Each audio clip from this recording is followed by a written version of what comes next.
อินไหมคะยังไม่ต้องเปิดเข้า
Asia has a big population and population is still growing, and I think with the overgrowing population, ongoing population, we have to meet the challenges to feed these people, right?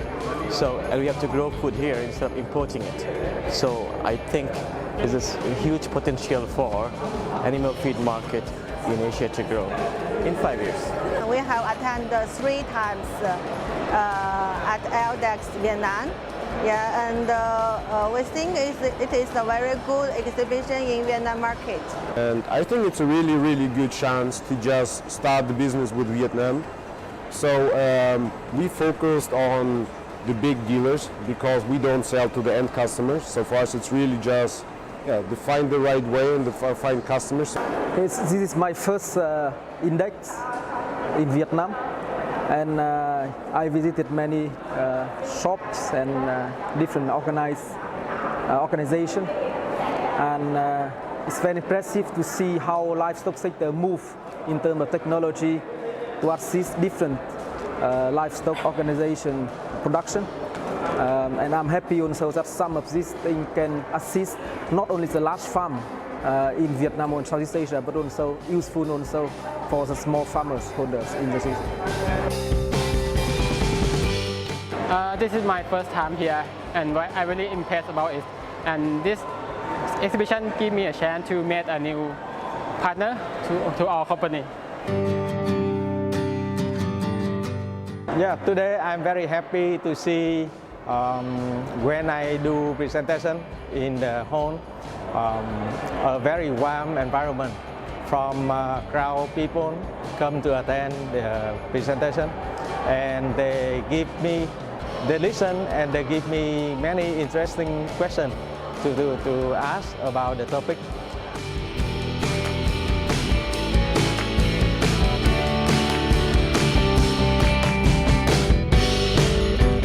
Already 3 times that I attend ILDEX Vietnam, but also Eurofeed was attending ILDEX Indonesia in the past years.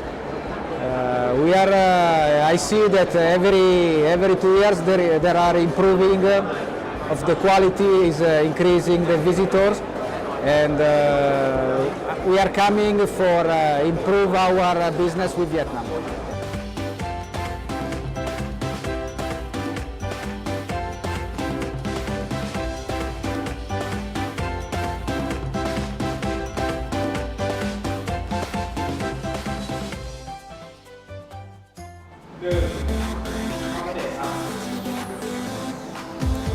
Sawadika. Good afternoon, ladies and gentlemen. Welcome all participants to our first ILDEX webinar. With the support of FAVA, today we would like to present our first webinar on the effect of COVID-19 pandemic on the livestock production and public health in Asia. Before we go into our intensive content, we would like to give you the updates on the insight of ILDEX and VAV, what we have done so far in the past few months. We at the moment have rebranding ILDEX and VAV to be under the same family. Our objective is still to link the business network with professionals from feed to food. You will see that at the moment, ILDEX, both Indonesia and Vietnam, has a little icon VAV in the logo as well. And we are now using the unique and characteristic virtual features that make each show easily to recognize. For example, ILDEX Vietnam, we are now using the lotus flower. And you will see that we have presented our shows worldwide to support the industry whenever you are. And now this month, we have launched our new show to our family, Aquatica Asia. The show is aimed to strengthen the aquaculture industry, and it will be launched to be co-located with ILDEX Indonesia next September in 2021.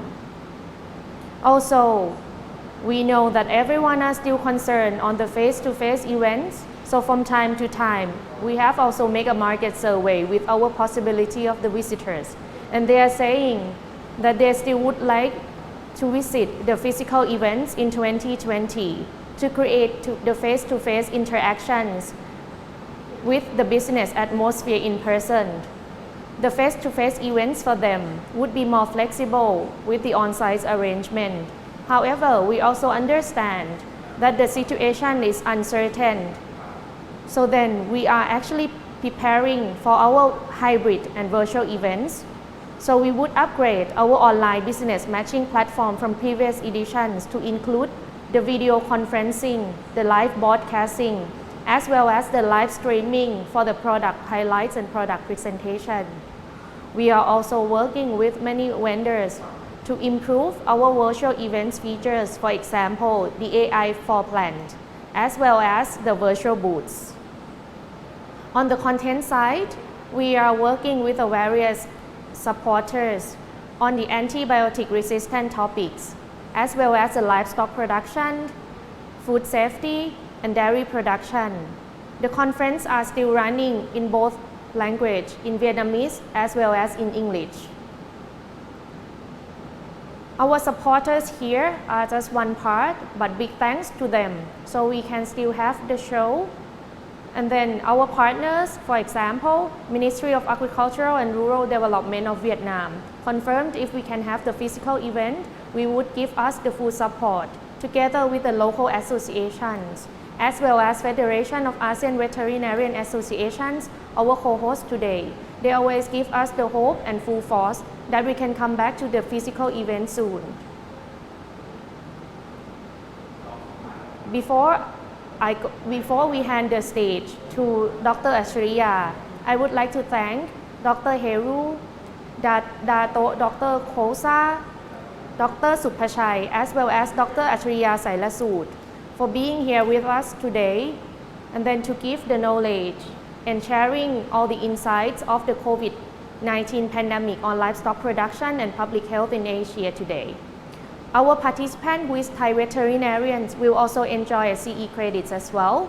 After the events today, we will have a survey, so please complete the survey. Then we can also hand over your information to the CE credits in Thailand as well. And now let me hand the stage to Dr. Achariya Sailasudค่ะ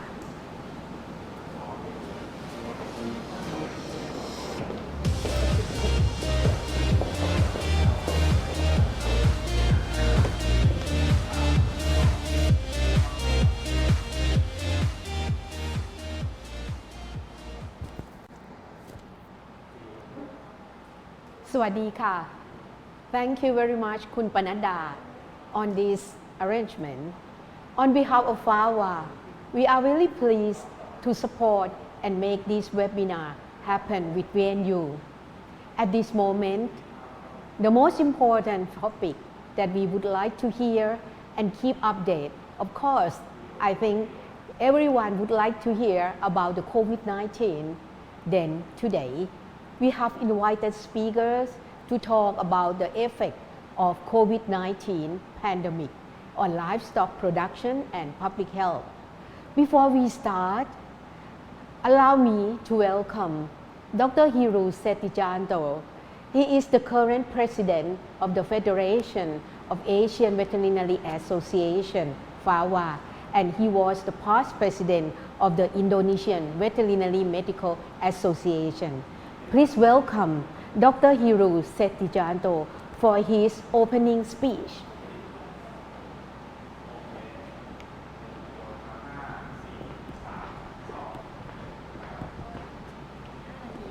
Thank you, Professor Acharya. Bismillahirrahmanirrahim. Assalamualaikum warahmatullahi wabarakatuh. Good afternoon, everybody. Praise be to Allah, most gracious and most merciful, for His blessing and mercy, so that we can together establish friendship in today's webinar forum. On this occasion, on behalf of the Federation of Asian Veterinary Associations, it is my great honor to welcome all of you to the VAVA webinar, which is in collaboration with VNU Exhibitions Asia Pacific, the host of ILDEX Vietnam 2020. We especially express our appreciation and gratitude to VNU Exhibition Asia Pacific, who provided VAVA with the opportunity to hold an international webinar. On this webinar, VAVA raised the topic entitled Effect of COVID-19 Pandemic on Livestock Production and Public Health in Asia. Dear participants, ladies and gentlemen, the COVID-19 pandemic has put considerable pressure on public health services across the globe over the past 5 months. So far, around 200 countries have reported human cases of COVID-19, and hundreds of thousands of human deaths have occurred. Even if it is suggested that the virus causing COVID-19 emerged from an animal source, and some of animals have become infected by people, the pandemic is being driven by human-to-human contact. There is no evidence to date has shown that animals are playing a significant role in spreading the disease. This pandemic impacts population in numerous ways and reminds us that multi-sectoral collaboration in line with the One Health approach and the sharing of expertise are more important than ever. In many countries, veterinarians have shown their commitment to support the work of human health authorities. Veterinary laboratories have used their experience and expertise in high-throughput testing capacity of infectious diseases to engage in activities such as surveillance screening by testing human samples, thereby supporting the diagnostic capacity of human health services. Asia-Pacific smallholder family farmers produce most of the world's food, yet they are facing a disproportionate impact on their livelihoods and food security due to the present coronavirus pandemic. The COVID-19 impact on the region's rural communities, and particularly those in developing countries, has resulted in economic slowdown and stagnation. The pandemic has exposed vulnerabilities and inequalities within and among countries. Food, trade, health, and climate are interdependent, and the pandemic has revealed the fragility of these linkages. Animals play various roles in our lives as companion animals, source of protein, and farm helpers that support people's livelihoods. Animals are often overlooked as the source of human diseases. We need greater public awareness and support to contain zoonotic animal diseases from infecting humans and disrupting food production in the livestock sector. I hope that the topic presented in this webinar can meet the expectation of all of us and provide enlightenment and increase our knowledge and understanding of the effects of COVID on livestock and public health. To the speaker, Dr. Kwaza Nizamuddin Hazanizam, and Associate Professor Dr. Supachai Nwanwal Swan, I would like to convey my high appreciation and thank you for your willingness to fulfill our request to become a speaker. To Professor Dr. Acharya Saila Sutta, I thank you for your willingness to be a moderator for this webinar. And of course, to the very important actors, namely the participant, I would like to convey my highest appreciation because without you, this webinar will not run as expected. Please enjoy this webinar. Thank you very much. Wassalamualaikum warahmatullahi wabarakatuh. Thank you very much, Dr. Hiru, the President of FAVA, for the warm opening speech. Now, I think it's time that everyone is waiting to hear about the effect of COVID-19 pandemic on the livestock production and animal health.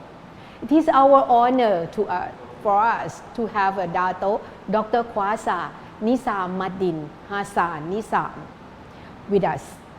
He graduated Doctor of Veterinary Medicine from University of Pertanian, Malaysia in 1984 and Master of Science in Tropical Veterinary Epidemiology and Preventive Veterinary Medicine from the Free University Berlin, Germany in 1994.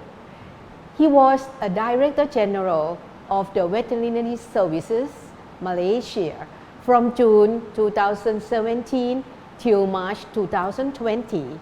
Internationally, he was the Vice President for the Regional Commission of the World Organization for Animal Health, OIE, for Asia, Far East, and Oceania from May 2019 till the 10th of March 2020.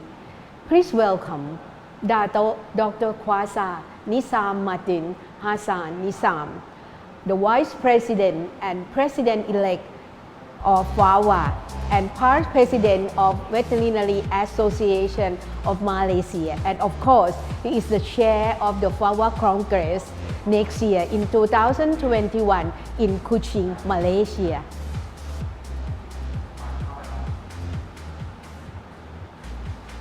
Thank you, Professor Acharya. Thank you. The President of FAVA will just open review Mr. Heru for introduction of this topic. I think this topic of COVID-19 and the impact on the livestock production and animal health is very significant and important for us to discuss and share ideas and our thoughts on this matter. So I'd like to share with you some of the aspects of how COVID-19 has impacted the livestock production and animal health. So if you look at and also a good afternoon to all the participants who have joined this webinar, which is actually organized by FAVA and VNU Exhibition Asia Pacific. And I'll also like to thank the organizers for allowing me to speak on this subject. If you look at the status of COVID-19 worldwide, I just updated the data. As of 27 August this morning, there were about 24 million cases of COVID-19 worldwide. And in terms of active cases, there are 6.6 million active currently infected cases. But the good news is 99%, it's only mild condition, it's about 6.5 million people, and 1%, that's about 51,000 people, do get into serious conditions. As far as the closed cases, there were 17 million cases which had an outcome. and 95% recovered and were discharged. That amounts to about 16.8 million patients. And however, there were about 5% deaths with about 829,664 people who have died during this period of COVID infection. The world's most affected nation, which has been down with COVID, the United States, Brazil, India, Russia, and South Africa.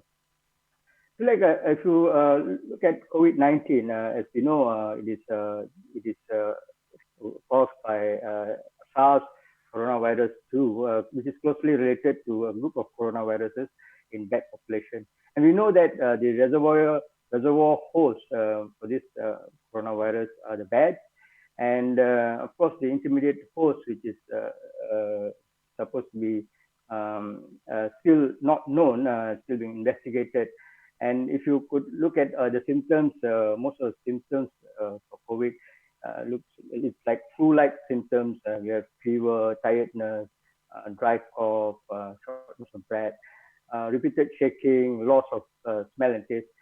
But in severe cases, there have been reports of multi-organ failure and also sepsis. And this is something which is a worry. And of course, it has been noted that normally the elderly people who have pre-existing conditions, health conditions, do come down with the disease compared to the younger generation, younger people. The mode of transmission for COVID, if I can briefly explain, is there are three ways which COVID-19 can be transmitted from infected individual to susceptible individual. Aerosol transmission is becoming more and more common nowadays. But the most what we call transmission mechanism is directly from infected person who coughs or sneezes, and then droplets then spread to the susceptible person, and then get infected. And then of course, not forgetting when a person touches a contaminated object or surfaces, and then he touches his mouth and or his face, his nose, and so on, he can get infected.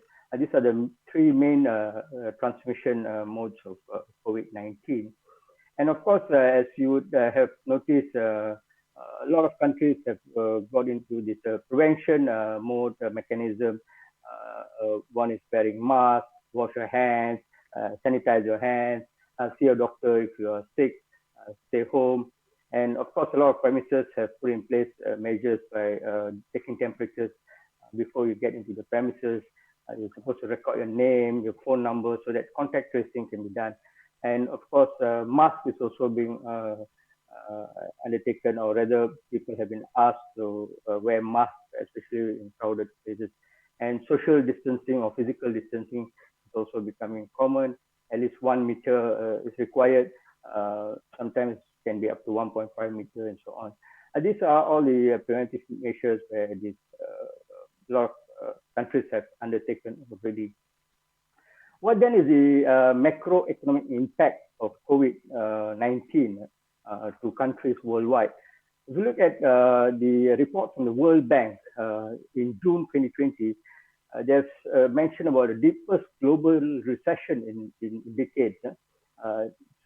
A contraction of about 5.2%.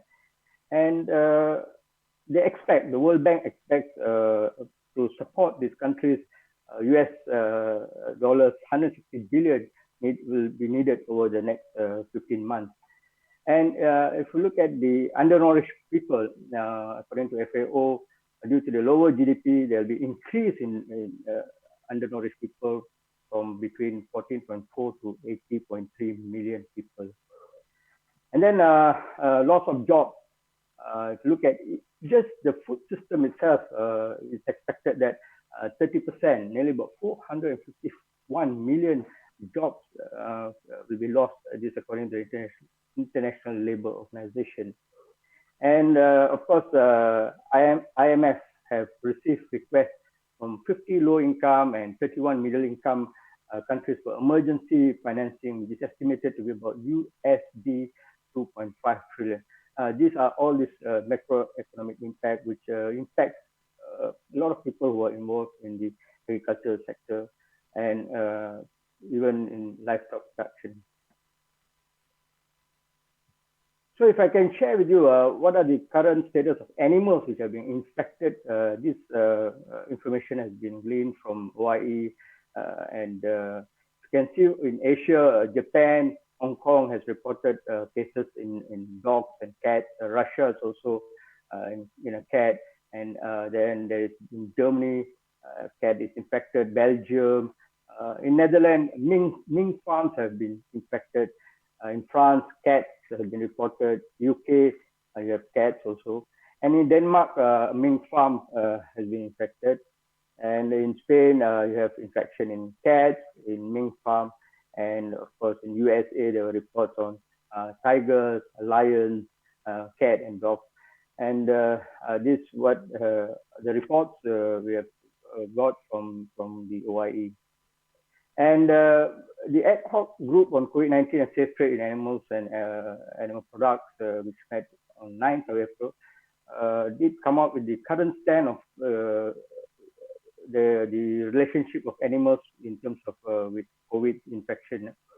It has been noted that companion animals or livestock have high exposure risk to SARS-CoV-2, coronavirus 2, but low risk of transmission. That's whether they are companion animals or livestock. So that means that they can be infected with COVID from patients who are positive, but so far the infection to animals from animals to what they call humans has not been detected. However, this ad hoc group has also identified the knowledge gaps and uncertainties in terms of pathogenesis in the host animals, and also where the viruses are in the tissues is still not known. Laboratory results are very difficult to extrapolate to field results, and also there are lack of information in terms of susceptibility of the animals like aquatic, cattle, and sheep. And what is the longevity of this virus on furs? So these are the gaps which are still being pursued to be answered. And then what is the viral shedding in terms of duration and amount required for the infection, and also what are the risk factors, age, stress, or health, which causes susceptibility to infection. All these are still not known until April, and a lot of studies are still being undertaken to answer all these gaps which are still there. And OIE did release a communication on trade on 26th of May. It's mentioned that safe international movement of live animals and animal products should be done in accordance with the provisions of the Terrestrial Animal Health Code section 2, 4, 5, and so on. And also introduce no COVID-related sanitary measures unless and until these have shown necessary to protect human or animal health. And not forgetting implementing OIE standards under WTO SPS principles, and apply administrative flexibility to minimize the impact of COVID. OIE also from the 16 June communication reported that China has done genetic studies on SARS-CoV-2, and it has been shown that there's been low homology between SARS-CoV-2 and other known coronavirus, and retrospective testing of 8,000 samples of multiple animal species has shown no evidence of this coronavirus 2, SARS-CoV-2 circulating in livestock or dogs and cats before December 2019, when it was reported in humans. And the current case of suspected coronavirus on a fish This has been mentioned in media, but the most likely reason of this finding is the fish can be contaminated by an infected human through the surfaces or utensils. Latin America and Caribbean, no reports of animals shown with this virus. And in North America, as we have mentioned, tigers, lions, dogs, and cats have been infected. In Canada, 14 companion animals have been tested for SARS-CoV-2. All results were negative. And there are ongoing studies to look at the experimental infection and immunization studies, cattle, raccoon dogs, hamsters, parrots, and guinea pigs. What has the government done to control the spread of COVID? Because this has got implication to the livestock production also and animal health. Number one is movement control. A lot of countries have put in place movement control of people and vehicles. And also there has been closure of factories or reduced capacity to operate schools, premises, entertainment parks, and other non-essential activities. In addition, testing of individuals with symptoms, contacts of infected person are tested. People who are arriving from other countries on arrival are also tested for COVID-19. And border controls have been put in place so that there's no movement of people illegally into these countries. And also quarantine measures have been put in place for people arriving from other countries. And as I've mentioned, personal protection in terms of physical distancing, hand cleaning, disinfection, wearing masks, and no large gatherings have been undertaken by different governments. This has got implications to the impact of COVID on livestock production. Ladies and gentlemen, the impact of all these measures, what has happened, the COVID and what the government has done to intervene the spread of COVID has impacted the livestock production. If you look at the impact on production, you have a reduced access to inputs like feed, day-old chicks or gills, and equipment like milking machines or breeding materials. There seems to be also a temporary labor shortage because of movement control restrictions. And thirdly, there have been losses or waste in terms of animal and its product because it ends up with a lot of what you call overstocking can happen, or waste in terms of perishable things can would be destroyed. So when there is also movement control, there has been overcrowding on grazing land and overuse of water resources, which has been also detected. That's the impact on production. And let's look at what's the impact on the processing and distribution of animal products. There's a loss or waste of animal products. They cannot move because of transportation disruption to the market. There's been reduced meat supply due to reduced slaughtering and processing capacity.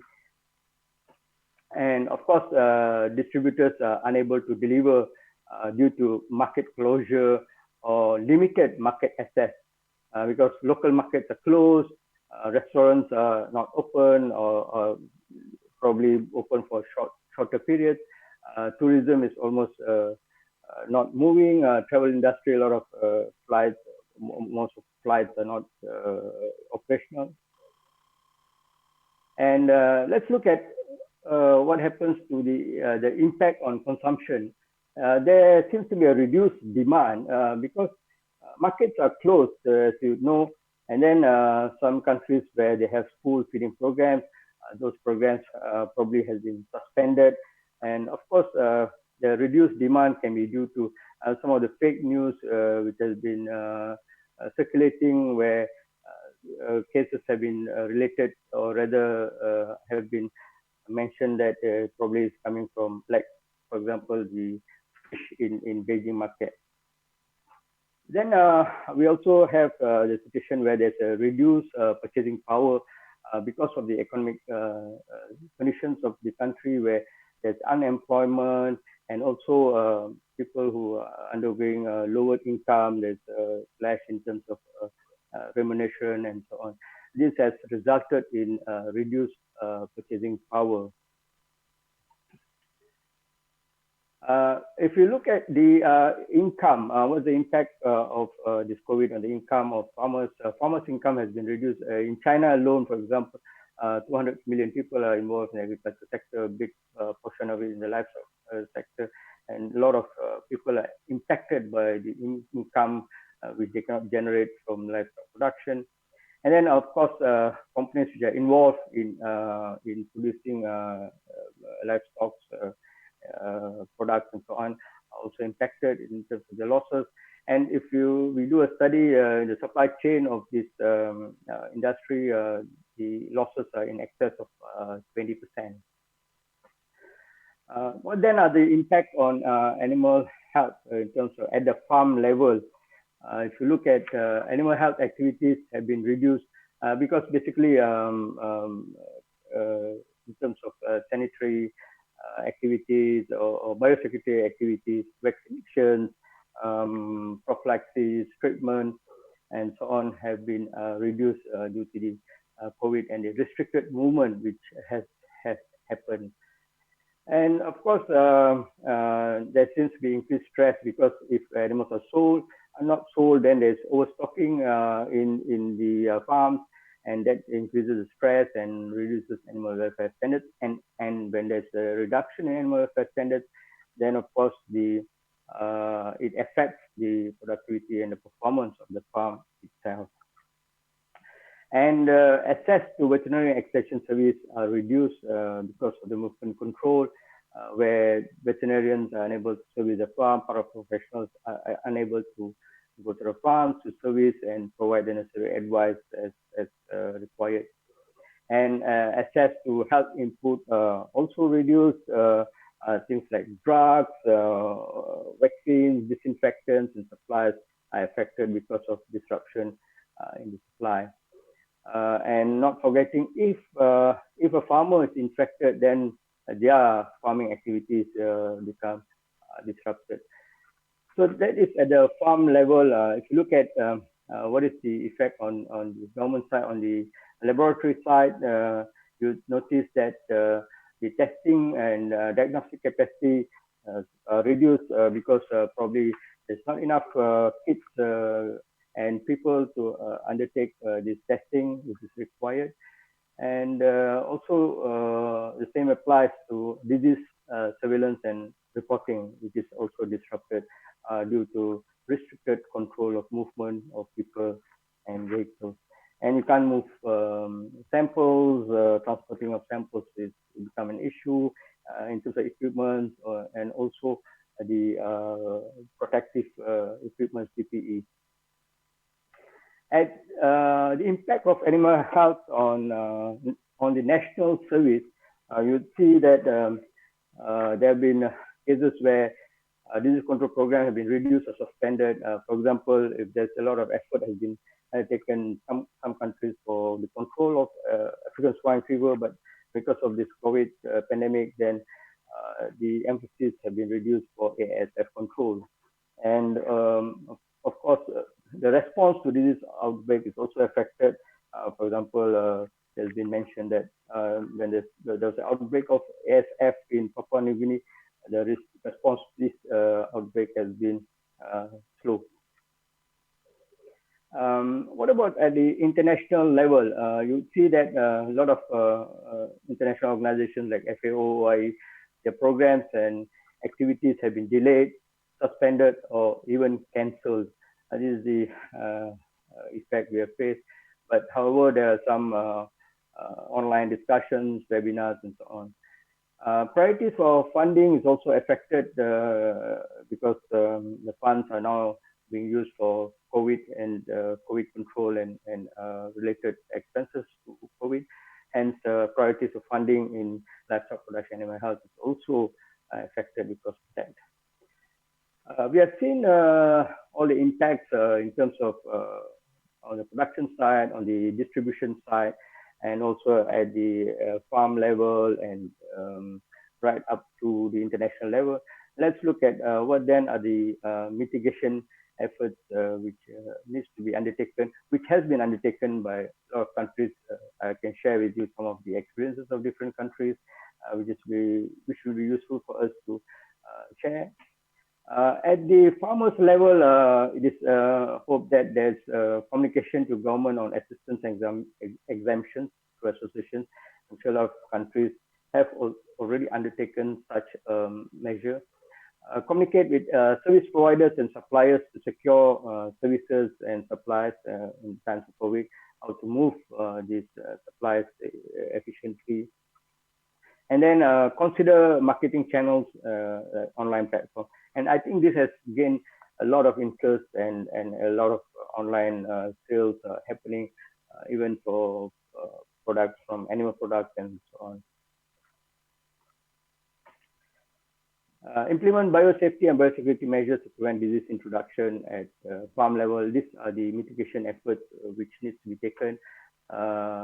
Standard operating procedures for staff, how they're going to ensure that the staff understands and be aware of what are the measures which needs to be taken when they're coming to the farm. The SOPs for the staff is very, very vital, so that no disease is brought and spread among workers at the farm level.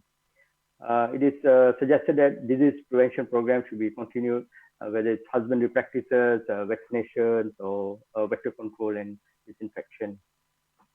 And what is also important is to identify alternative suppliers, request exemptions from movement control, and also adjust waste and litter management.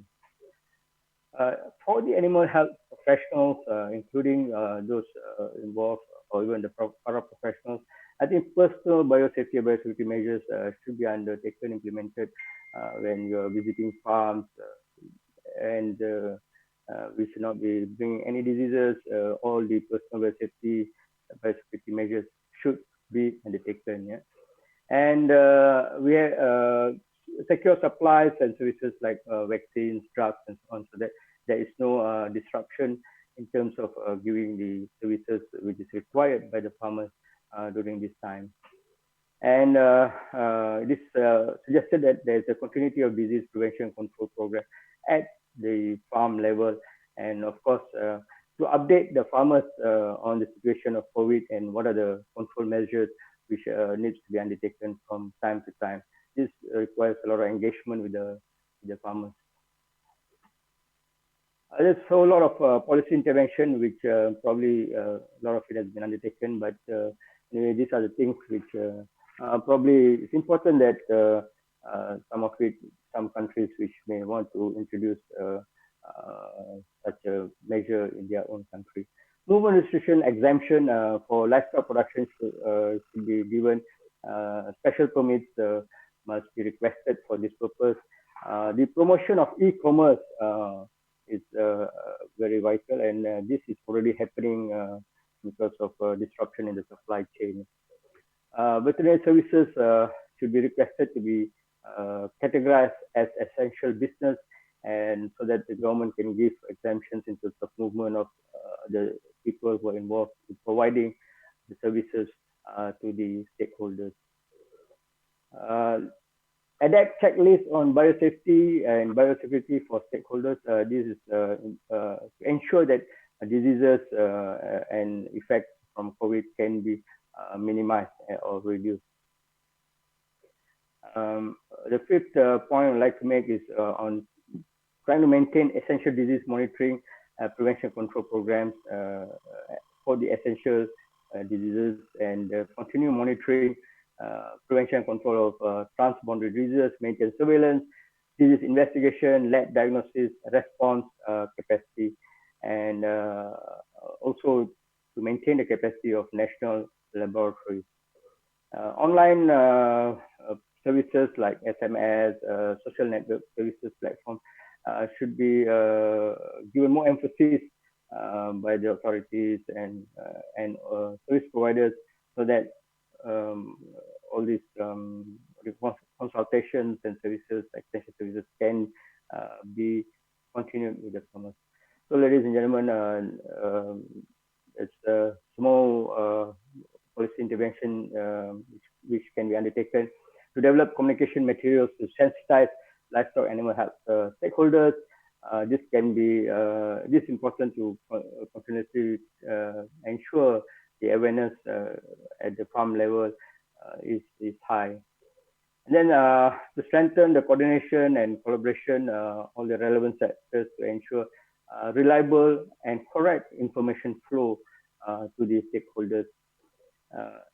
And one other thing we can do is to encourage collective marketing and purchasing, so that the prices can then be the price offered can be negotiated so that properly, and so that the farmers can get the best prices for the products under the circumstances where the prices can be depressed.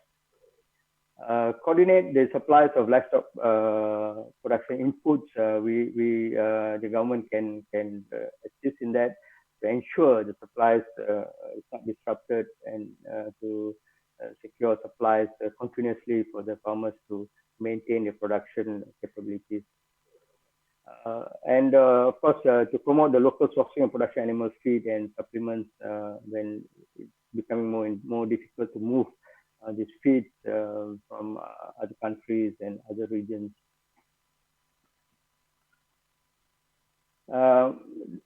Following that, we can also suggest to the government to allow markets for sale of animals or products to be open, subject to the standard operating procedures, and also like has been mentioned and recommended by OIE, to continue to allow cross-border movement of animals and products for trade without putting in unnecessary restriction on this movement. Grants for SMEs should be provided to increase packaging and freezing, so that products can be produced with a longer shelf life, and so that we don't have to lose or rather throw away or waste animal products due to improper storage. Organized slaughtering and cold chain with proper meat inspection should be undertaken, and countries which are doing school feeding programs should continue using alternative mechanisms. Some countries like Brazil have introduced direct cash transfers instead of requiring the students to go to school, and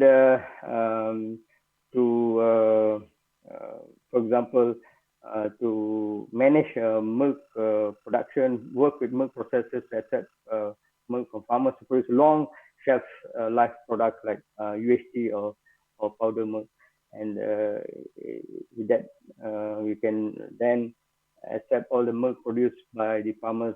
If not, it's going to be wasted. Ladies and gentlemen, further policy intervention can be in terms of financial measures. One is cash transfers to livestock producers, which has been which some countries have undertaken. Financial facilities like loan moratorium, allowing people to pay after 6 months or 12 months to pay off their loans, reduce the interest rates of loans, tax exemptions on certain parts or products or equipment, and tax cuts. These are financial facilities which the government can intervene. What about aspects of training and retraining programs on digital marketing, new market approach? This has to be introduced to the people who are involved in livestock production. Subsidies for inputs should be considered, for example, for feed and so on. And legal in terms of licensing, formalizing formal workers, grievance mechanism. because maybe premises for processing and so on under rental, and people cannot pay the rents, and probably you need some adjustments in terms of payment of rental and so on. But this requires legal intervention to help these stakeholders. And what is important is also contingency impact level monitoring in terms of surveillance and the response measures which are being undertaken. Ladies and gentlemen, if a country is net food importers, there are certain measures in terms of policy intervention which can be undertaken and which can assist and reduce the impact of net food importers while the COVID-19 is ongoing. It is suggested that there should be a reduction in terms of import tariffs of food items so that you can give better predictability in terms of food tariff basis.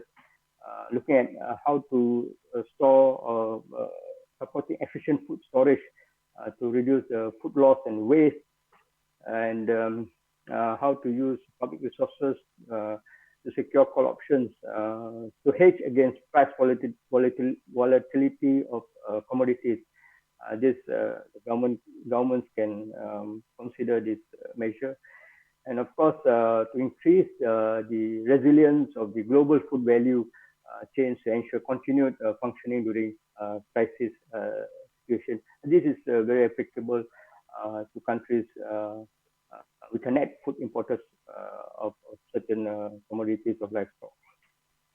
I'm going to share with you some of the countries or the mitigation measures which have been undertaken. For example, Malaysia, the department, the Ministry of Agriculture, the Department of Veterinary Services have looked into various measures like new markets, new distributors, drive-through, incentive for feeds for farmers, loan moratorium has been provided for, and the government has given subsidies for rental, electricity, and wages.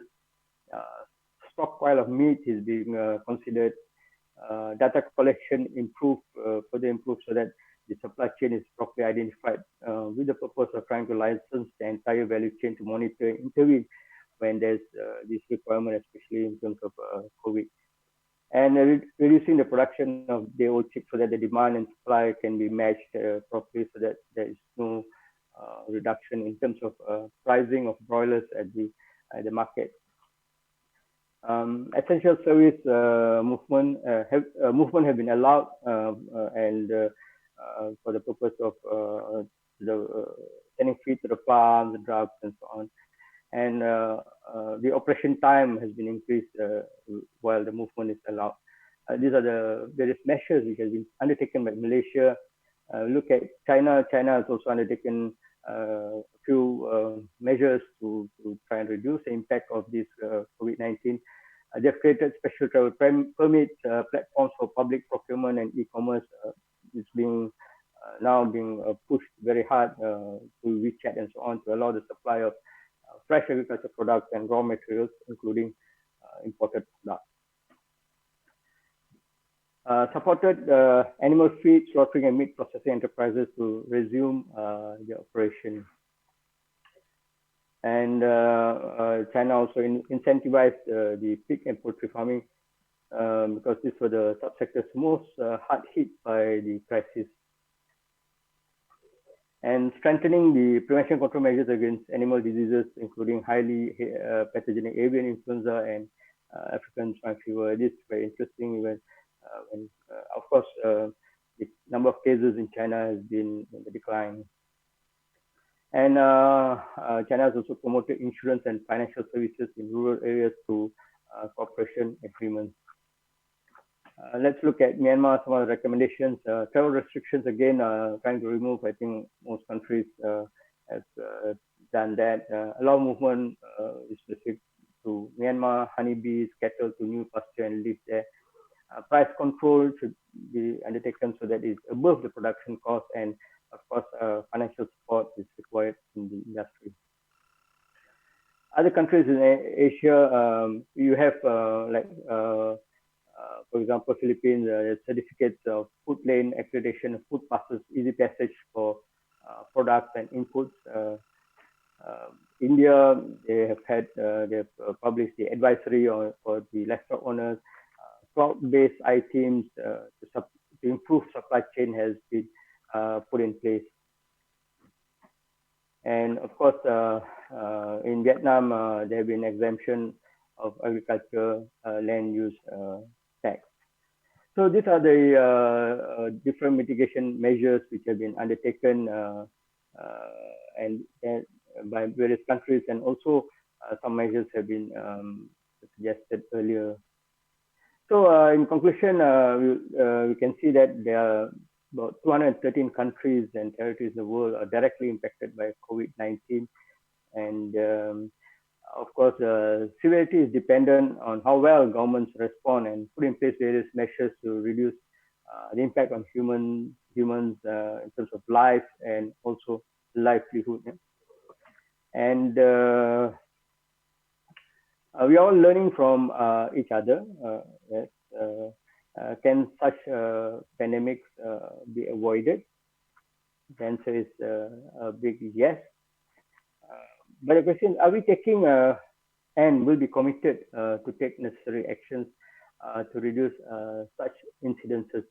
This is where it's becoming more important and critical that governments look at this issue of COVID and how the disease has moved from bats to humans, and how it has impacted humans and their livelihood.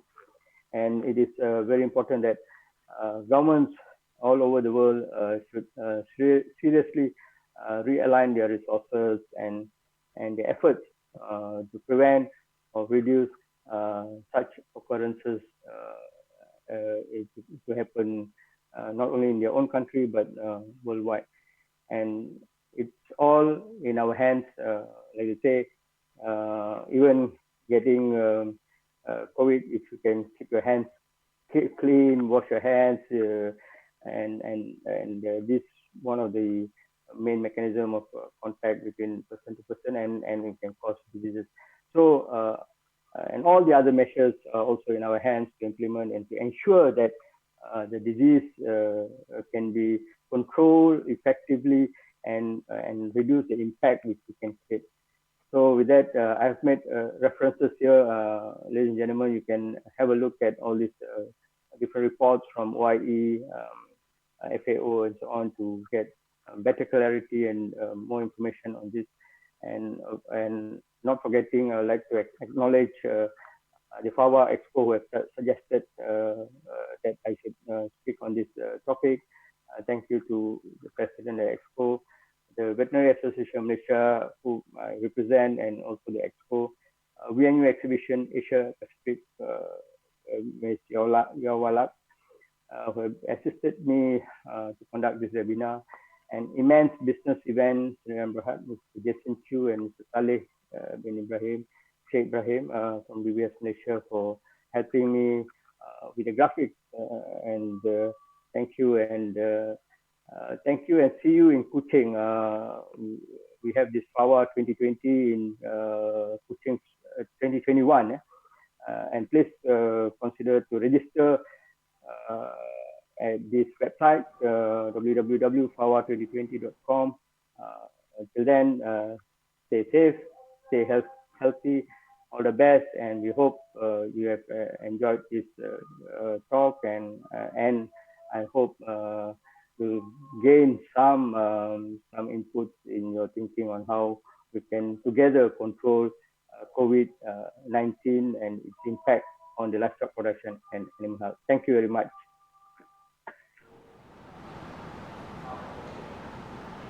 Thank you very much, Dr. Kwasa. It's really very informative lecture. I think that at this moment, all the attendees have already known in all the aspects, not only for the animal health, but I think you have also known for about any stakeholder that related and affected by the COVID-19 pandemic at this moment. let us go to the something that should be enlightened in your mind right now is a question. Let me give you a time after this, because we have a question box, Q&A box. So you can type your question in the Q&A box, and I will come back when we finish for the second topic. I think we will have a very big panel discussion at that moment. So let us go to the next topic. The next topic is about the exposure assessment of humans to SARS coronavirus 2 from livestock by Associate Professor Dr. Supachai Nuan. This topic is really related with the public health, and I think it is very important for us at this moment. Dr. Supachai has completed his Doctor of Veterinary Medicine from Chulalongkorn University. He has pursued his Master of Preventive Veterinary Medicine and PhD in Food Science and Technology from the University of California, USA. Now he is working as a lecturer in the Microbial Food Safety and Quantitative Risk Assessment at the Department of Veterinary Public Health, Faculty of Veterinary Science, Chulalongkorn University, Bangkok, Thailand. Please welcome Associate Professor Dr. Supachai Nuan.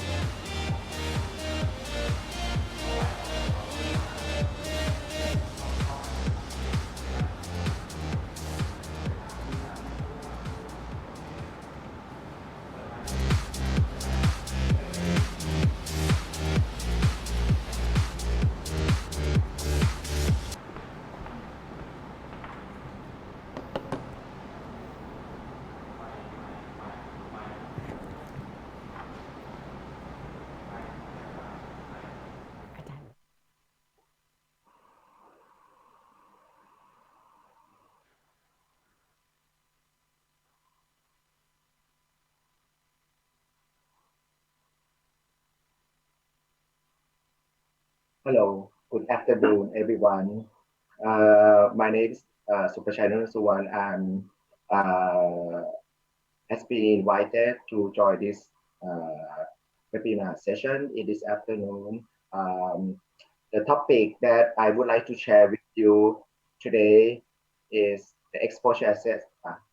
Sorry, let me share my slide.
Hello.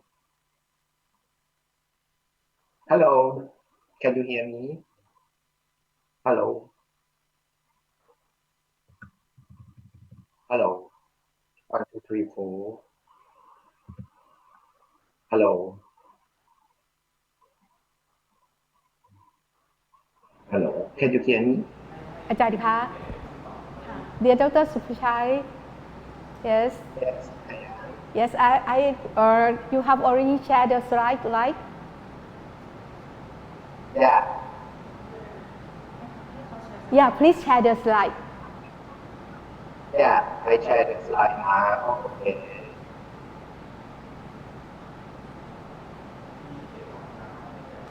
Yes, right. Now slide is come out. Yes. Yes. We can start already. I have seen the slide. Thank you. Yes. Thank you. So I start talking now then. Hello. Okay. Yes. So Please go on. Thank you. thank you, Professor Shriya. Okay, I think today I have like 45 minutes. I would like to spend probably 40 minutes for my talk, and then probably left 5 minutes for short answer question, and also anyway we can open for the discussion after maybe short question. Okay, so today I would like to talk about the exposure assessment of humans to SARS-CoV-2 from livestock. Okay, I'm not so sure about how we familiar with some sort of the technical term. For example, the exposure assessment. Definitely something else is our concern we are familiar with already. So the scope of the talk today has been listed in the slide number 2. First of all, I would like to tell you that this is not my work. This is not my experiment. I just took it from a publication from FOO. So this is the first thing that I have to say. And the second thing, I would like to sort of contrast the risk assessment approach of OIE and CAC. OIE, as everyone should be knowing that OIE is the international organization that take care of animal health.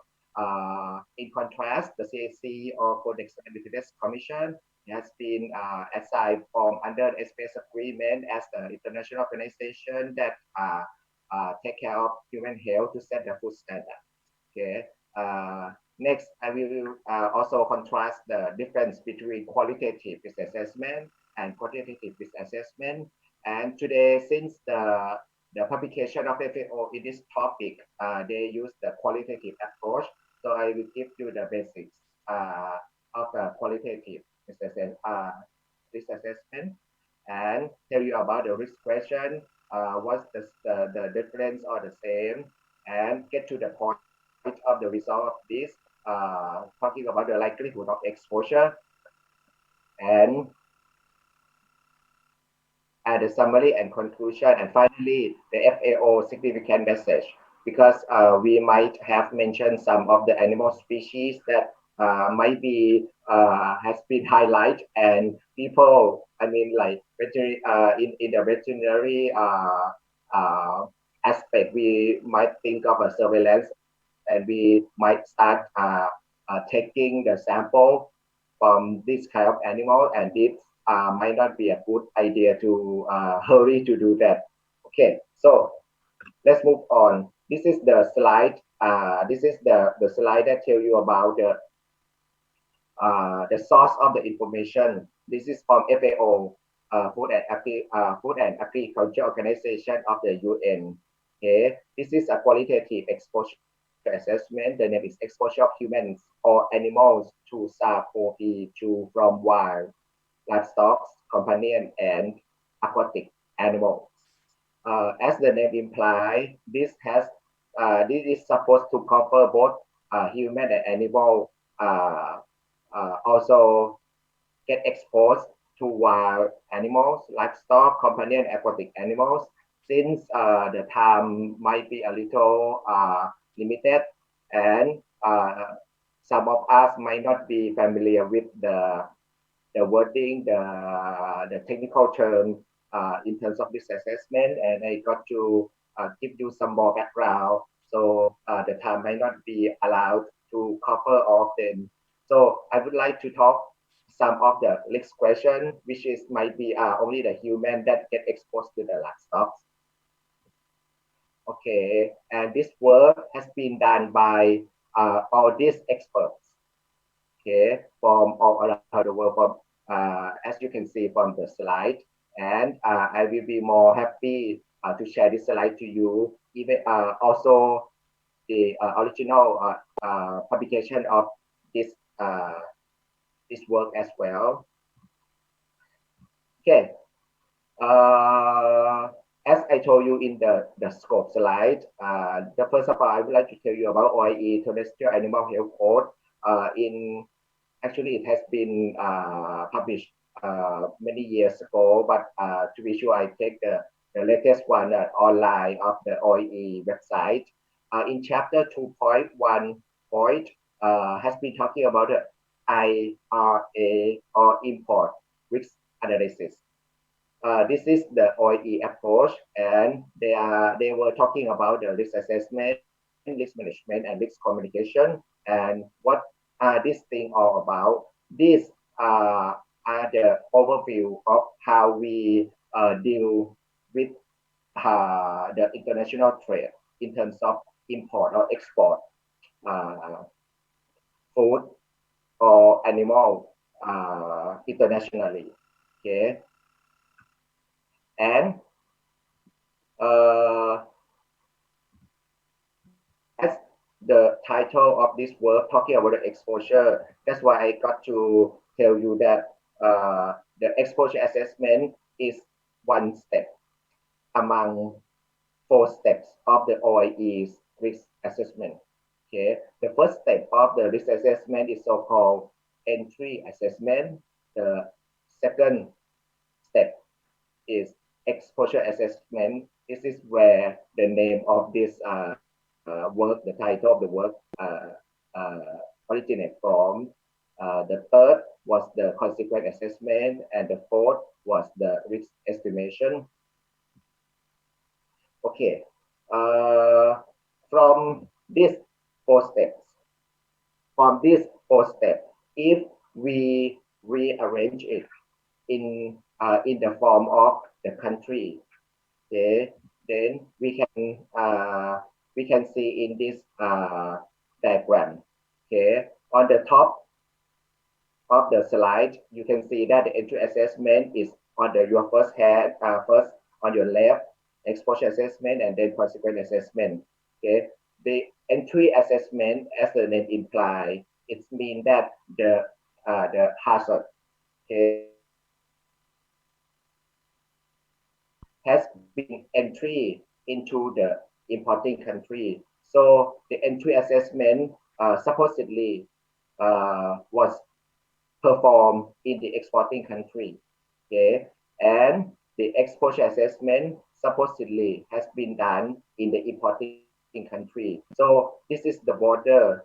Okay, this line, importing country border, is where the animal product or live animal move from exporting country to country, and this is where the pathogen or the hazard being exposed to the host in the importing country.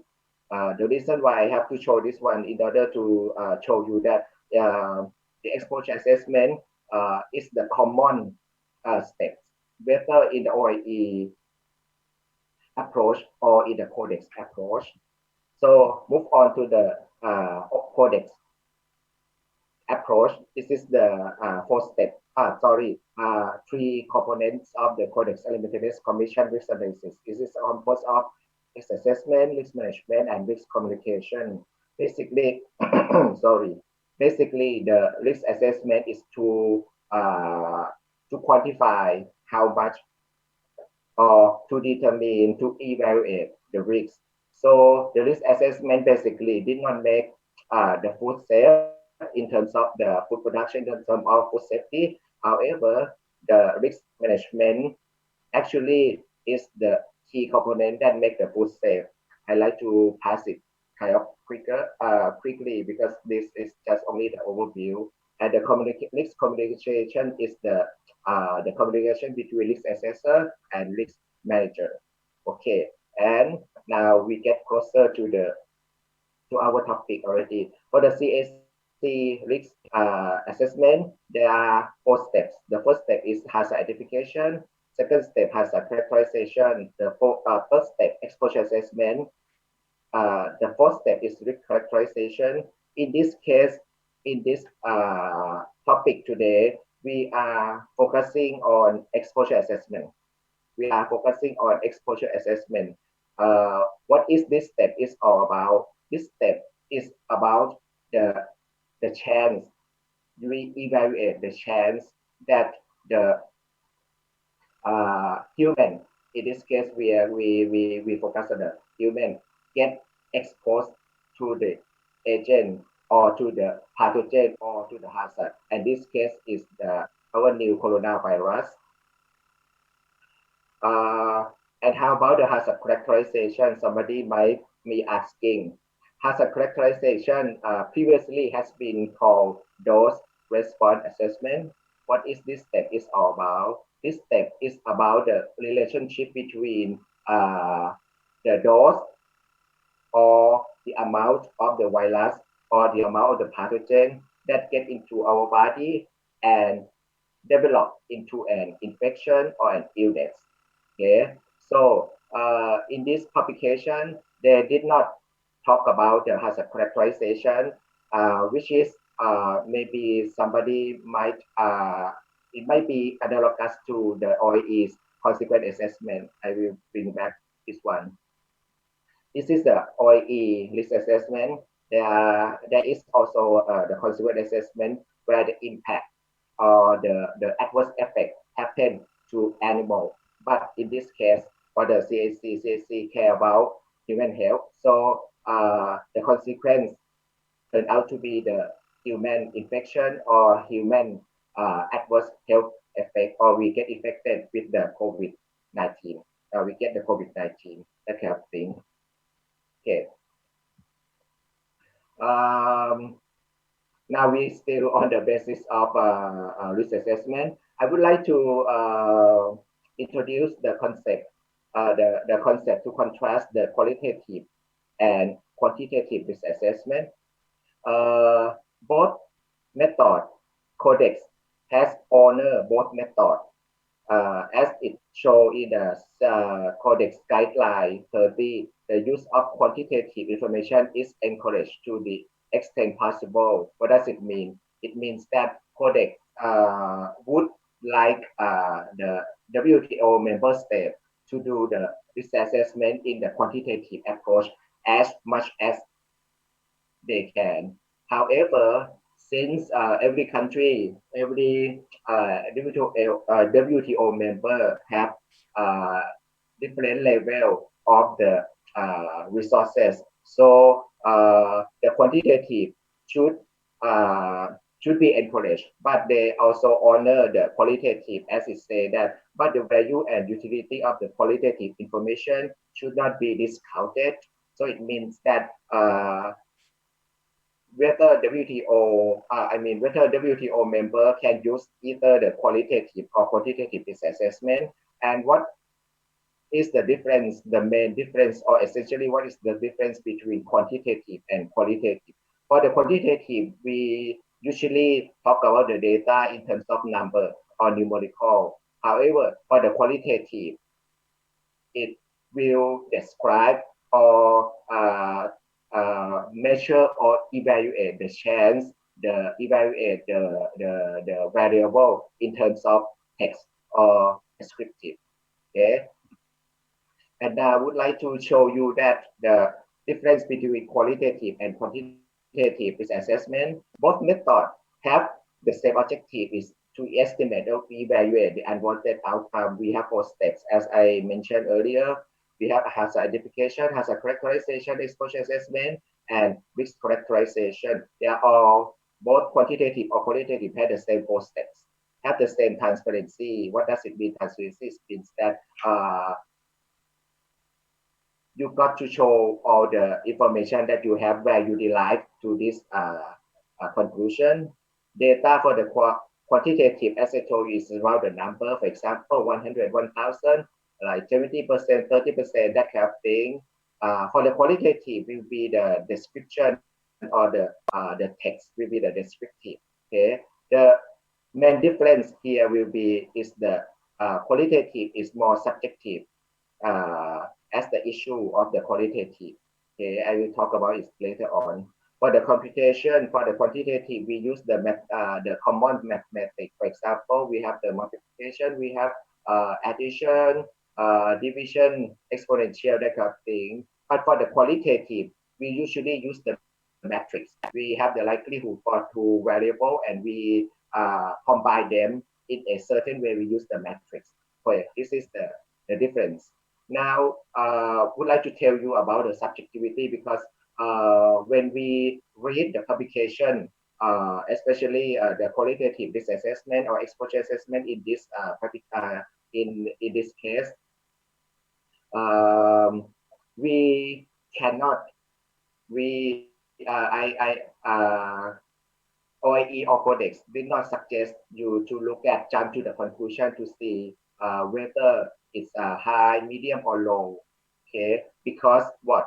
Because different publication have different matching of the text and the value. Okay, so this is the main what would I say? The main issue, the main limitation, the qualitative risk assessment.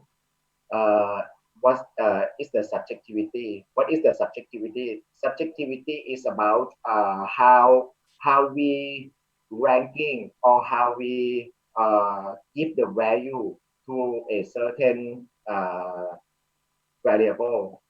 For example, the issue of subjectivity is, give you the example, is when we look at a certain picture, for example, from Van Gogh, some people might give more value, some people might give less value, but everybody might say it's beautiful, it's really beautiful, but the very beautiful of one people might be more or less beautiful than some other people. So the estimating of probability, or in this case about the likelihood, is sort of arbitrary. Okay, and to make it less subjectivity, we should clearly explain the meaning of the term that I will show you in the next slide, and clearly match the numerical data and the terms to avoid the subjectivity. Should not look at the result, as I told you before, that when we read the publication, make sure that we know exactly what's the meaning of each text or each description. Here is the example of the descriptive match of the likelihood. In this application, they will talk about high, moderate, low, very low. What does it mean? For the high, the meaning is very likely, okay, very high probability. Moderate, even is mean 50-50. It could be 50% happen, 50% not happen. Low is unlikely. Very low is very unlikely. Extremely low will be extremely unlikely. And this will be maybe a new term to somebody. It's so-called negligible. What does it negligible meaning? Negligible means almost certainly not occur. Okay, so negligible is the lowest likelihood description in most of the publication in the qualitative assessment. Okay, and as I told you, we have not only have to clearly explain the meaning of the terms, we also have to clearly match the numerical data and the term. This one tell you the meaning of the word in each likelihood term, and this is the matching of the probability interval or the number that match with the likelihood in most. This one I took it from a certain publication. Okay, for the high, the number matching will be more than 0.7 or it is 70% up. Okay, moderate between 30 to 70%, low between 5 to 30%.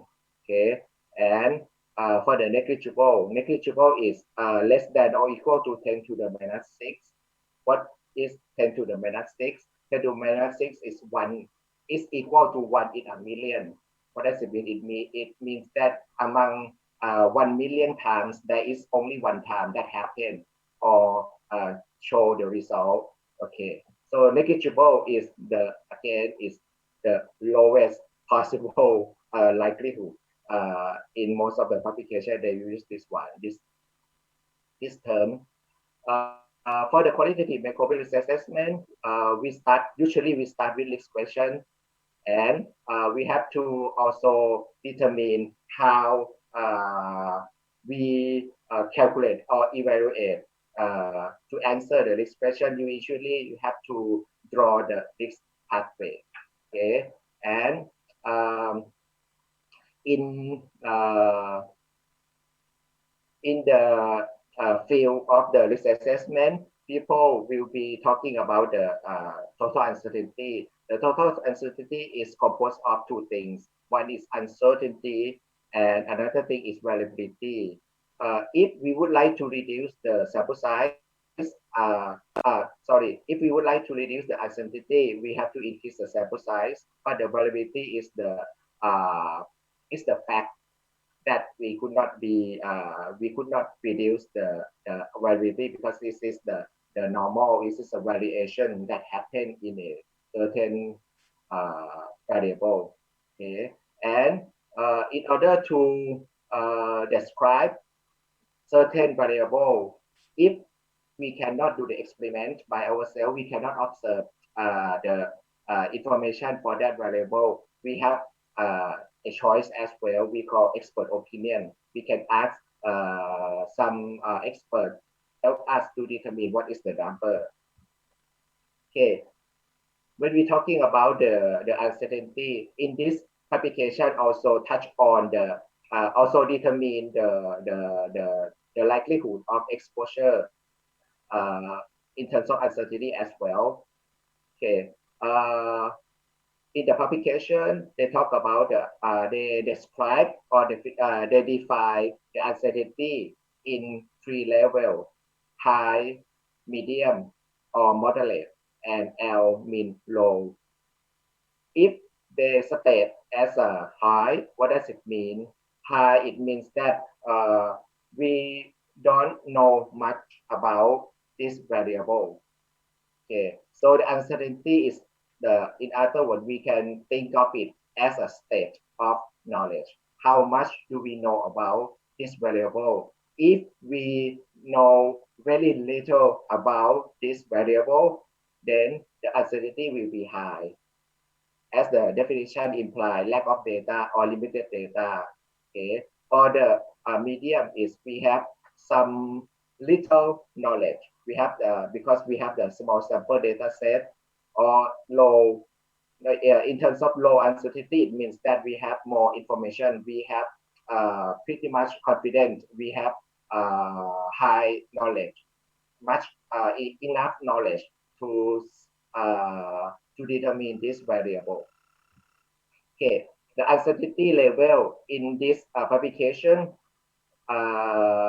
with the limited ability of field studies and investigation on SARS-CoV-2 in different animal species at the time of exposure, then the overall uncertainty in exposure assessment will generally be between medium to high. So it means that we even though we have the evaluation in terms of text for a certain exposure pathway, then we cannot confidentially determine that this will be the only value because of the uncertainty. We have to think of some other possibility as well. And in this case, since we don't have much information at the time of this publication preparation, they set the uncertainty to the medium to from medium to high. Okay, and now we move on to the next question of this publication. I have prepared all participants and panelists to be on the same platform. Okay, so the next question in this publication, there are four next questions. The first question is, what is the likelihood of exposure of humans or animals to SARS-CoV-2 in COVID-19 affected area through contact with handling and consumption of wild animals and their products? This is about wild animal. The second question, instead of contact with handling or consumption of animal turn out to be the livestock, and this is the where this is the topic where I would like to share with you today. Okay, the third and the fourth question. The third question is about the companion animal, for example, dog or cat. And the last but on the list is about the aquatic animals. Okay. So again, we like to focus only on what is the likelihood of exposure any human or animals to SARS-CoV in COVID-19 affected area. Okay, we talk about affected area through contact. The first pathway is we talk about contact. The second pathway or risk pathway is the handling or consumption of livestock and their product. Okay, here is the key consideration how the authors arrived with the evaluation or the value or the result of the exposure assessment. From this information, they describe in the text as this: pigs, chicken, duck, geese, turkey, and quail have demonstrated no susceptibility to SARS-CoV after experimental infection. This information means that this group of animals are not susceptible. No susceptibility means not susceptible. They probably have to inoculate this virus into these animals and to see if they can shedding the virus. Okay, and it turned out that there is no susceptibility. However, we have a conflicting information. We have conflicting results for bovine, ovine, capra, and rabbit. Okay, I will read to you first. S2 receptor. These are the receptor in the respiratory tract of animal. If the animal have this receptor, it means that these animals are susceptible for the SARS-CoV to get inside into the cell and produce the virus. S2 receptor of bovine, ovine, capra, and rabbit were predicted by some study to have good affinity. So it means that the host cell of this have the receptor or S2 receptor that can accept the attachment site from the SARS-CoV.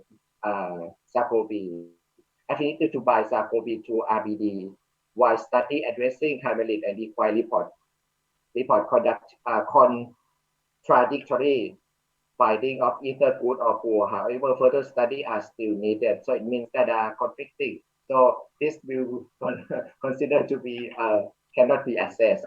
Okay. The third bullet talking about the only gamma and delta coronavirus has been detected in poultry, whereas no infection with beta coronavirus. And as we all know that SARS-CoV belongs to the beta coronaviruses. So the poultry was not an issue for the multiplication of the virus or okay.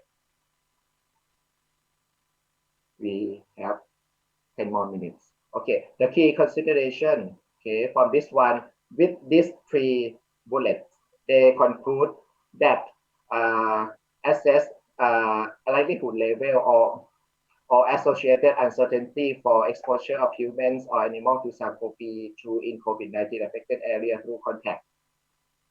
It's only the contact. I show you this. This will be only the contact, and later on we talk about the chance or likelihood of handling and consumption of the livestock. It's only the contact. We touch, we handle. We touch the animal by contact. This way, for the live pig and live poultry, as you know that there is no receptor, not susceptible. So they were talking about the size and condition and region, country means every country. The likelihood estimate to get the SARS-CoV virus from contact with live pig or live poultry was only negligible.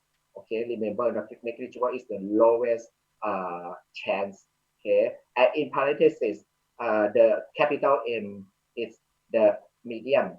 This is the uncertainty. Okay, so it means that if we combine the medium uncertainty, it means that it could range from negligible to either extremely low or maybe could as high as very low, and show you the level of the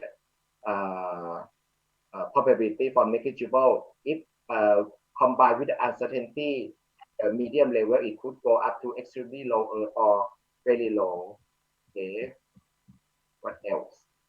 However, for the OYK prior OY, because of the conflicting or contradictory result, so the author decided they do not want to prematurely decide, so they leave it as cannot be assessed for the meantime.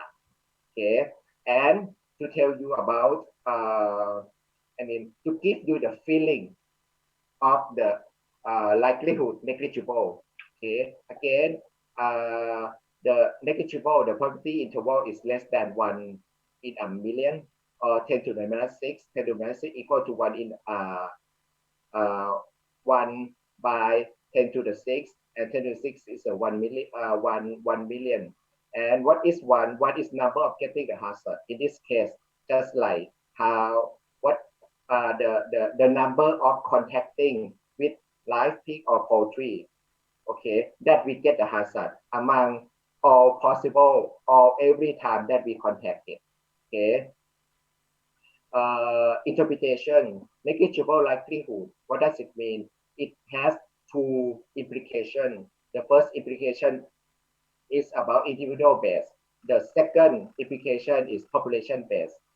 If we think of individual base, mean that if one people like ourselves contact with pig or poultry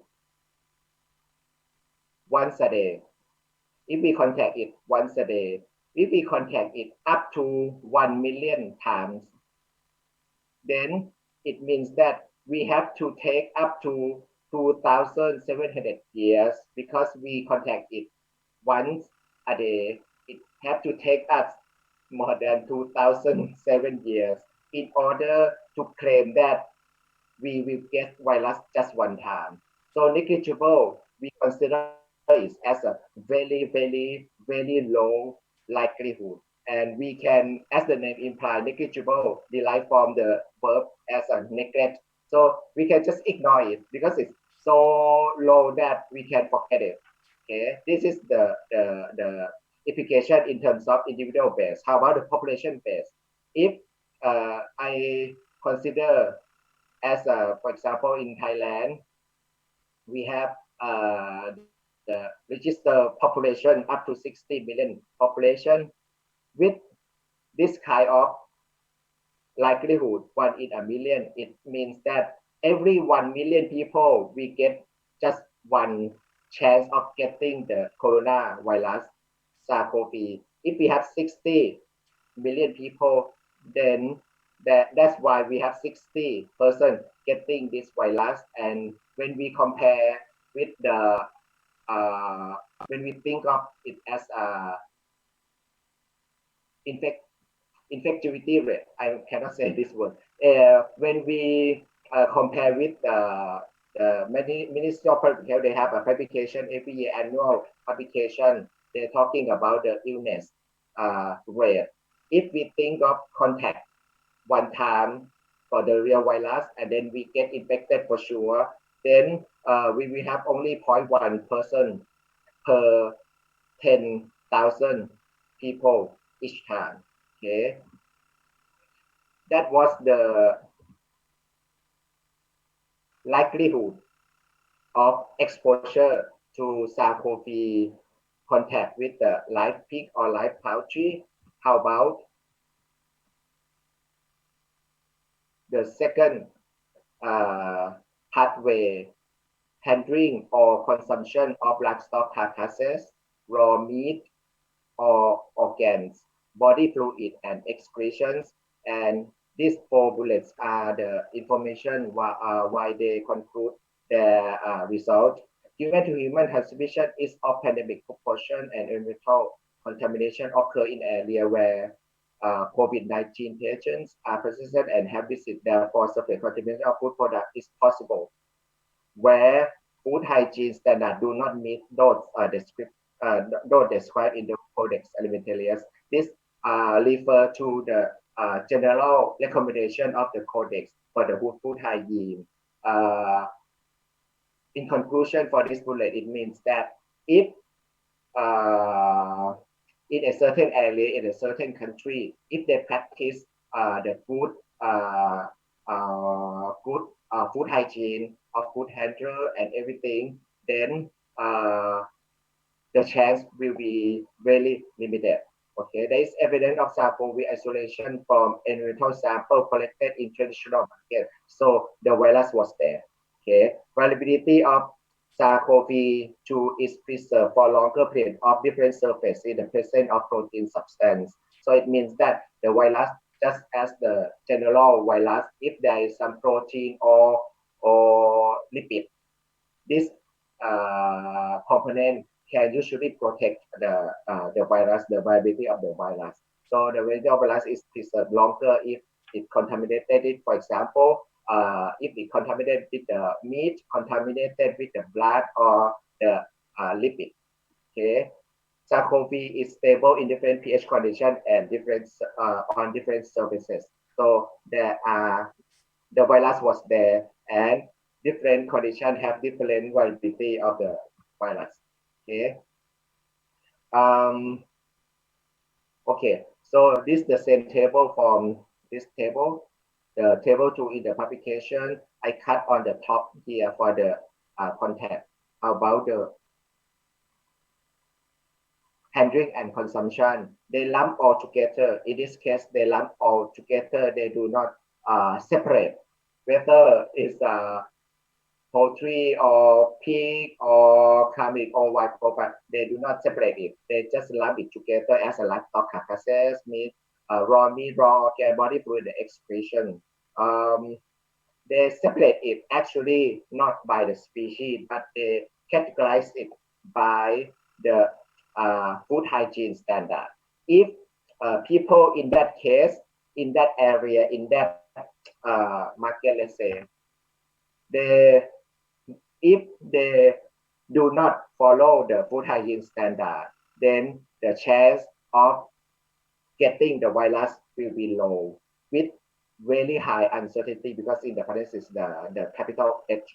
But if they follow the food hygiene of the recommendation of the codex, then the chance or likelihood of get exposed to the SARS-CoV virus turn out to be negligible, or 1 in a million, with a certain level of moderate medium uncertainty. And again, for the some certain livestock, it cannot determine. Okay, but for the poultry and poultry is limited to the S binding affinity to SARS-CoV. And for the first 2 categories, talk about the uncooked meat, whether the meat was follow the codex food standard or not. But this is a big condition. If we got sufficiently heat treat with no opportunity for cross contamination after heat treatment, then we can consume that food with the very negligible, very low up to negligible likelihood. So it means that if we eat cooked food with the heat enough and no cross contamination, what does it mean? The cross contamination. Cross contamination is mean that there was a contamination from the cooked and uncooked meat. Uncooked meat never been heat, so the virus was there, and if it has been touching unknowingly or cross contamination, then the virus in the heat unheat will be transferred on the heated. That's called cross contamination. Okay, if heat the food correctly thoroughly and no cross-contamination, then we can eat food with confidence of not getting the virus. Okay. Now the would like to summarize my talk. Okay, the likelihood of exposure of human animal to SARS-CoV in COVID-19 affected area through contact livestock or their products. Okay, in general, this is negligible, but medium uncertainty. Okay, but for the handling and consumption, it's described. The result was in the range from negligible to low, with uncertainty from low to high. Okay, and the last but not the least, I would like to emphasize here that even though FAO publish this kind of information, but they don't want people to be to over worry. Okay, so I think this is the following slide. These two following slides are very important. Okay, they mentioned that specified name of some animal species does not imply role in SARS-CoV zoonotic spillover. What does it mean? Spillover means the subpopulation get contact with the circulating virus in a certain population, and that virus jump into the new subpopulation.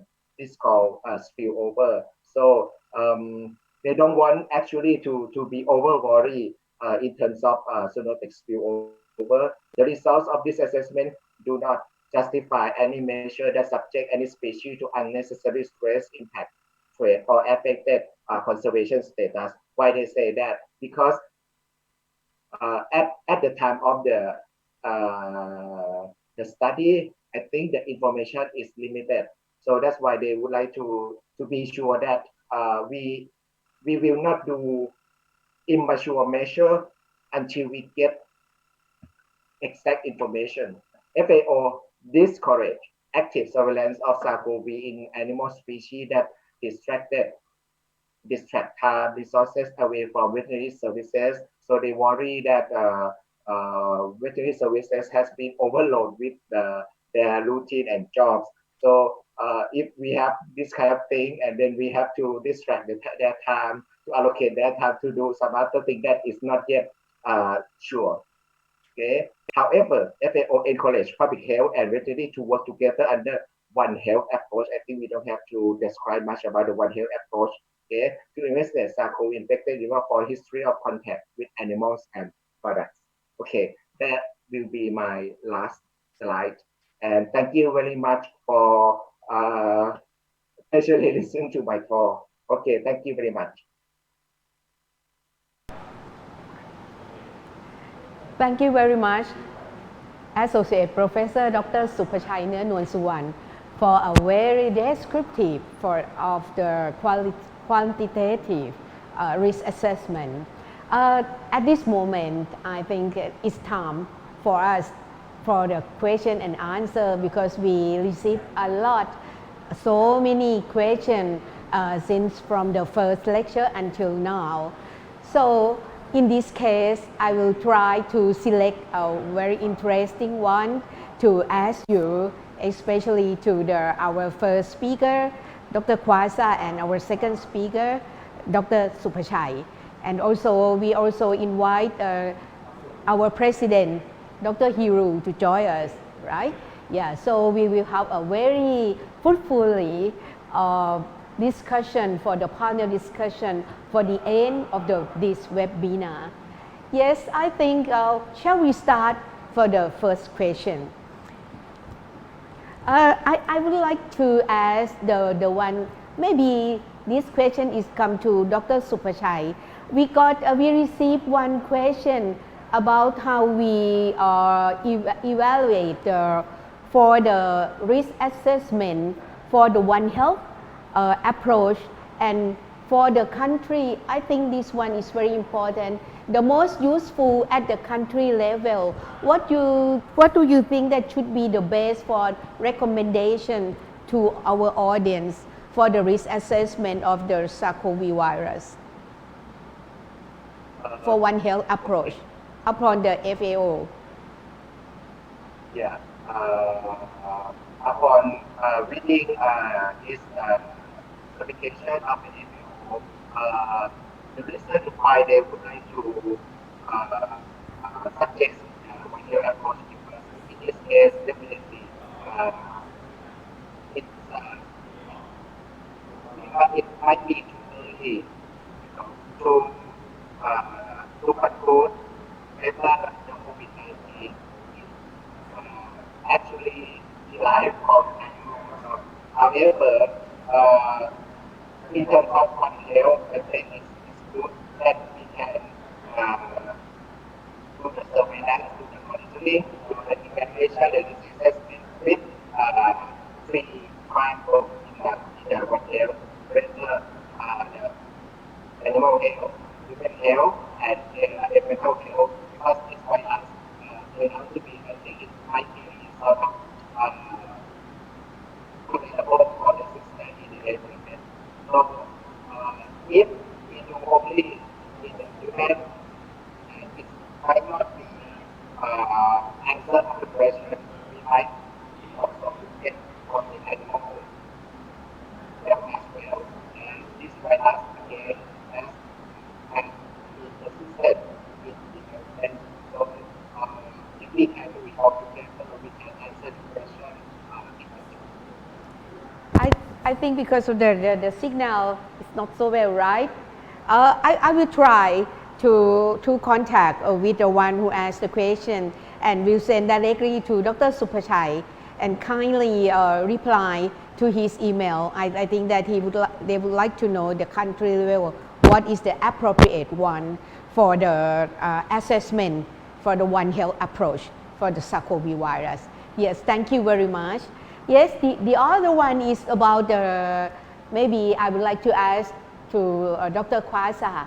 The question is about that because we have so many reports that already always talking about the infection in a companion animal, and they are thinking that what is going on, why it is in companion animal, is that they don't have any evidence in the ruminant, especially for the food animal. Do you have any idea for this kind of infection of the SARS-CoV virus, of the COVID-19? Yeah. Thank you, Dr. Acharya. I think Associate Professor Dr. Supachai in slide 25 has mentioned very nicely about A2 receptor, and this is quite the finding at this moment shows that animals which have ACE2 receptor are more what we call susceptible. Mm-hmm. That's why animals like the parrot, the cats are more susceptible, and dogs a bit lower susceptibility. Pigs, chicken, ducks are not susceptible. I think he has mentioned that. You can have a look at this slide 25, 26. But however, on the ruminants, that's a question also from somebody from Con Moran from Australia also mentioning about ruminants. Like Dr. Supachai mentioned, we are still studies going on as to why it's still being assessed for livestock species other than poultry and pigs. Although there are ACE2 in these animals, so we're not sure why ruminants are not infected, but the studies are still being ongoing now to try and answer that part. But basically, at the moment, it is related to ACE2 receptor of animals getting the infection. Yes, thank you very much. So this is because of the specific of the receptor of the virus to the animal cells.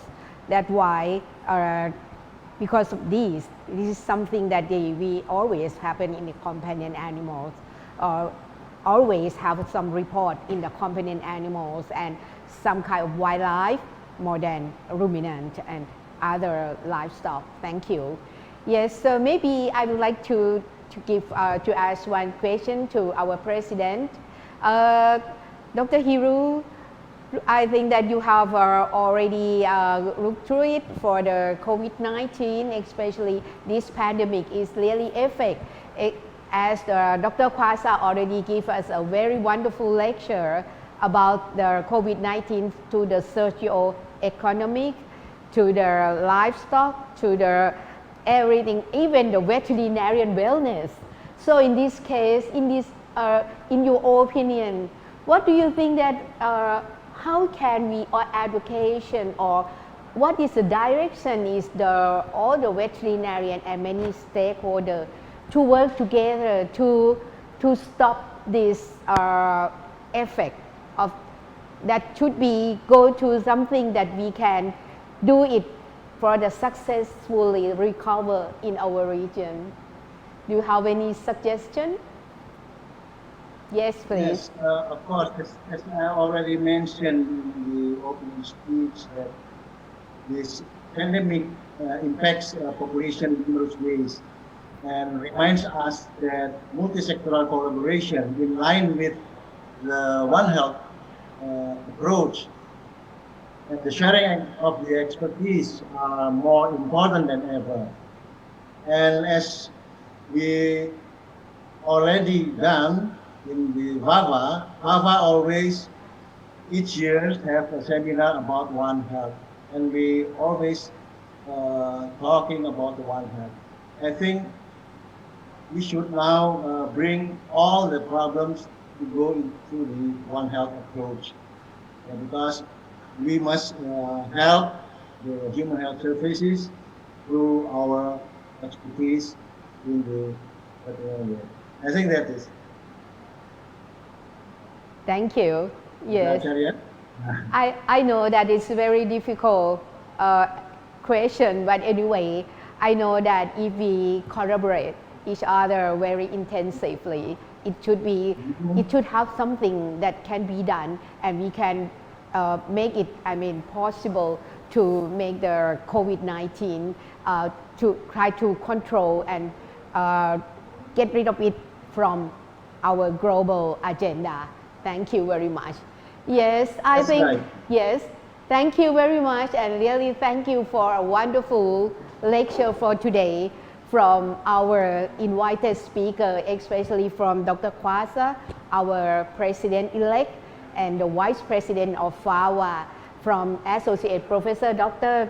Supachai Nuan Suwan, for the risk assessment that is very precisely and also very nice that we should know what is going on. And of course, to our president to give your effort and the time for us. Thank you very much. I think it's now that the end of the webinar. On behalf of FAVA, thank you to everyone, to the speaker, to the attendee who make this webinar happen and success. Before leaving the room, please complete the survey, QR code or you will see it after this, and also you will receive the e-certification. And of course, all the questions, we cannot answer it all. I'm so sorry, the time is very short. We will try to make this kind of webinar again. We will continue to answer your question, especially our speaker already answer you directly to your email that you register from the webinar. Thank you very much for a wonderful webinar. Thank you.